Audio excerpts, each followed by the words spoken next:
কাতলা মাছ দিয়ে পেয়েছি, এটা বাউলি দিয়ে নতুন করে তৈরি করা হয়।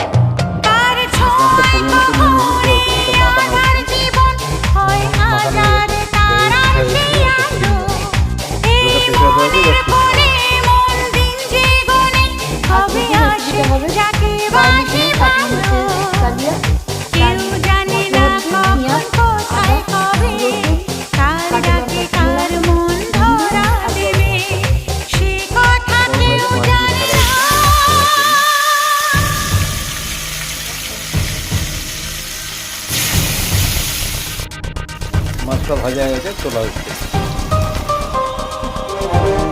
বাউলিগুলো ছাড়া হচ্ছে। বাউলিগুলো ভাজা হয়ে গেছে, এবার তুলে নেওয়া হচ্ছে।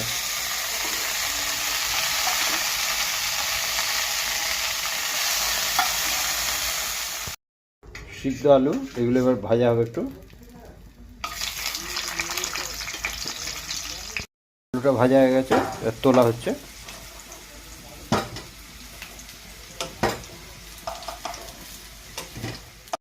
এবার মশলাগুলো দেওয়া হচ্ছে।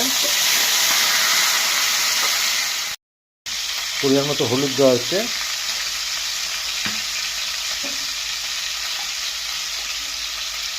পরিমাণ মতো কালার লঙ্কা দেওয়া হচ্ছে,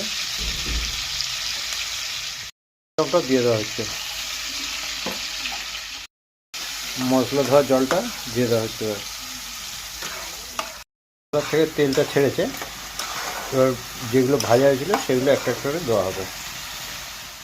আলুটা দিয়ে দেওয়া হচ্ছে,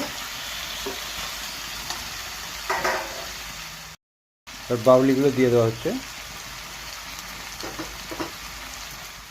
সেটিগুলো দেওয়া হচ্ছে। মশলা যে আলু সিদ্ধ হয়েছিল সেই জলটা দিয়ে দেওয়া হচ্ছে। মশলাটা দিয়ে দেওয়া হচ্ছে এর মধ্যে, যেটা বাটা গরম মশলাটা। এর মতো লবণ দেওয়া হচ্ছে। এবার মাছগুলো ছাড়া হচ্ছে, এর মধ্যে মাছগুলো ছাড়া হলো, পাতাগুলো দিয়ে দেওয়া হচ্ছে। এবার